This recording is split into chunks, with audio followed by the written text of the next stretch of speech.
Hello, I'm the Guitar Geek, and I'm back again with some more leaked Fenders. Yesterday there was the leak of the Fender Meteora, and I made a video for that, and the link is down below in the video description of this video. However, today we have the Parallel Universe series, which is a vast improvement on yesterday. Here they are. Stunning, and very confusing to the eye at first. So let's go through them in a bit more detail. This first one is the White Guard Strat. That's a Strat style body with everything else coming from the Telecaster. That is lovely. It's a vintage blonde with a white one-ply pickguard by the looks of it. And the specs are custom shop 51 no-caster pickups. Great. I think it's a lovely, lovely looking guitar. It kind of looks like it's always been there. It's odd, but not odd enough that it doesn't displease the eye. So not much to say about it. I really like it. Next up is a Telecaster, or is it? It's the JazzTele, and it's partly Jazzmaster, partly Telecaster. Now, we've already been treated to the offset Telecaster, the Telemaster, but this is what you'd get if you had all those parts that are left over from the offset Telecaster and put them together. You've got a Telecaster body, a Jazzmaster neck and headstock, with binding, I've just noticed. That is lovely. Jazzmaster pickups, Jazzmaster tremolo, a Mustang bridge, and some kind of new pickguard design that looks a little bit like a thin line Tele pickguard.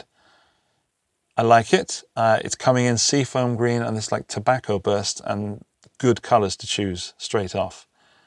I don't know if they're going to do other colours, but both of those colours do it for me, particularly the tobacco burst one. What doesn't do it for me is this pickguard. I don't like those Teles where the pickguard doesn't reach that lower horn. I think it looks unfinished and it bothers my eye. But I like it overall. It's got a good vibe about it. Up next is another Telecaster.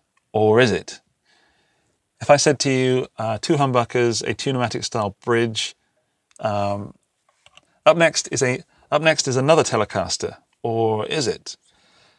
If I said to you, two humbuckers, Tune-o-matic style bridge, pickguard underneath the pickups, toggle switch on top, 2 control, 2 volume, you'd be thinking Les Paul, surely.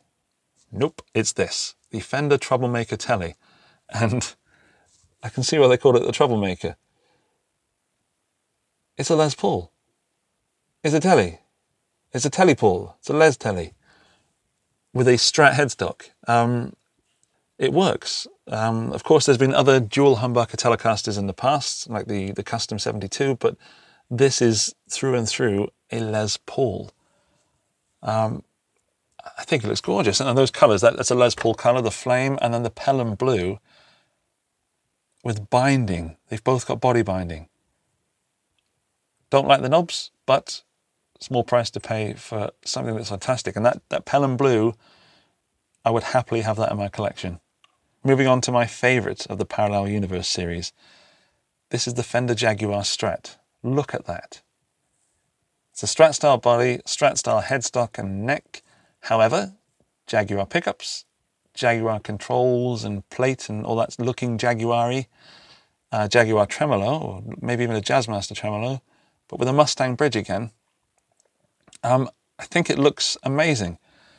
That amount of chrome on a Strat really works. I can't see why it hasn't been done before. In fact, it has been done before. It's a Burns London. But it's not. It's a Fender. I think it looks amazing. It's like they looked at a Burns and said, yeah, we could do that if we just take these two guitars and put them together. Very, very, very classy. I like the colours. The red and the torque guard works well. Headstock looks a bit boring though, a bit plain. Hopefully they'll adorn that with a bit more stuff. Up next is definitely a Telecaster, except that it's a Strat. It's a Strat Tele hybrid, and it hurts my eyes. Because we've got a Strat headstock, Strat neck, Strat pickguard, Strat tremolo system, an output jack, and all the knobs and everything. And then where's that horn gone? It's a Strat with a Telecaster body, and I think it works, although it looks like something's been amputated. It has, but it looks like it should have been there and isn't there. Kind of makes the neck look almost too long, like an SG. This one's not for me. I'd stay with a Strat or a Tele. It's It's nice, but doesn't do it for me. Lastly is another Telecaster that isn't a Telecaster. It's a Gretch this time. This is the thin line Super Deluxe Telecaster. It's gorgeous. It would certainly scratch my Gretch itch. Filtertron style pickups, hardtail bridge, bound body and block inlays. Fender, stop it. Telecaster headstock, glittery pickguard, which also doesn't make it to the lower horn, and Telecaster electrics. The one thing that's not so attractive about these designs is the price. It's coming in around $1,600, and I think that's just too much to blow on something that looks a bit cool. It's going to be a collector's item. I don't believe guitars should be investments, but if you are that kind of person, then pick up a Jaguar Strat for sure. Pick up one of those Tele hybrid Strats. The Les Paul Telecaster, that's tempting just because of how weird it is. I want Squier to take these designs, bring them out next year, in 2 years maybe, when all the heat has died down, and I will be buying at least one of them. Squier, if you're watching, listening, please make just two for me. The Les Paul and the Jaguar Strat, please. What do you think? Let me know in the comments. Do you love them? Do you hate them? Are they better than the Meteora from yesterday? Are they worse? Are they absolutely despicable? Or are they the best thing you've ever seen? My video light is dying, so it's time for me to go. Please like, comment and subscribe, and I'll see you in a new video soon. Bye-bye.